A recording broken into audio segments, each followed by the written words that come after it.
I never really knew who I was growing up, but I've started to slowly understand who I am a little bit more, and that started in 2020. I used to be loud and a bit extra.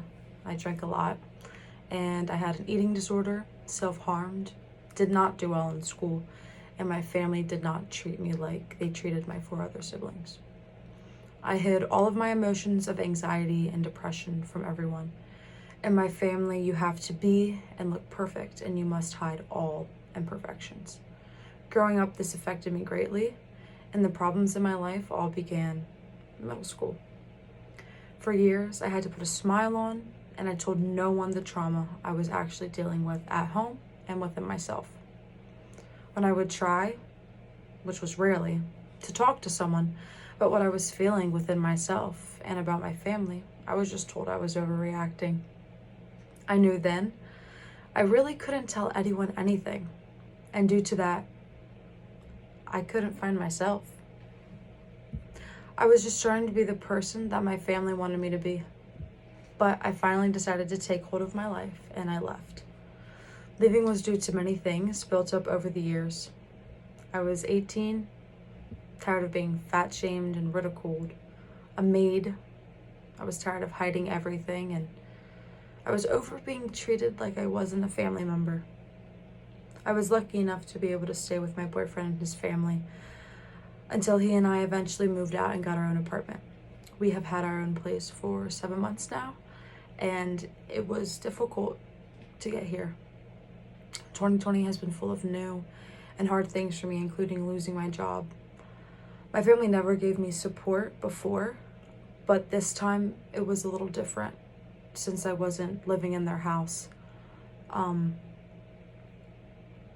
But I was lucky enough to get accepted for unemployment. And this was really good because I could focus on myself, but I could still save money. And for the first time, I actually was talking about what was going on with me, what I was doing to myself, and how I was actually feeling. I started to listen to myself and my body and to do what I wanted to do for me. I had never been a part of a family that understood what mental illness is and that it's not something to hide, but to talk about and to work at it, which is what I did, and I still do. I struggle with my mental health, but I no longer have an eating disorder. I don't have self-harm issues. I got on the Dean's List spring of 2020, and I had always been a C and D student before that. But 2020 just really made me reflect on myself and start to slowly become who I really want to be.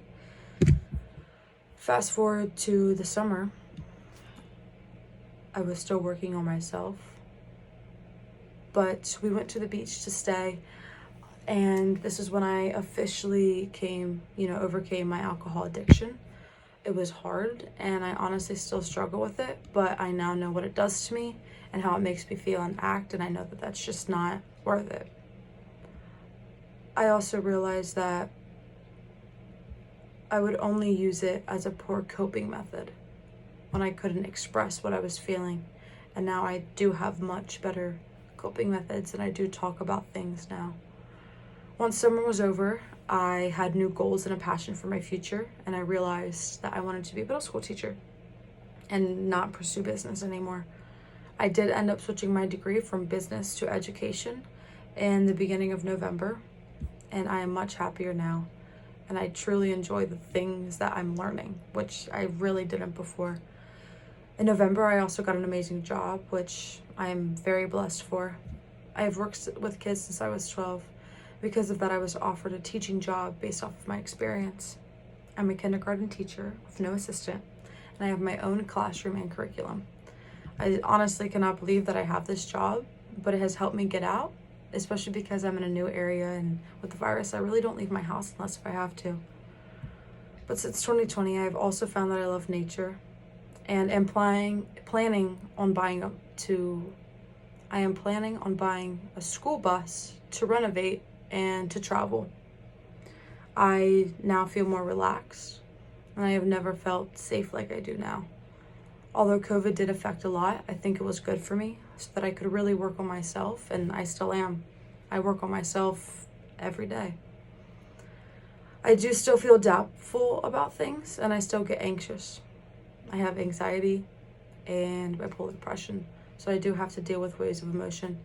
But I have learned to properly cope so that I can manage my mental illness better.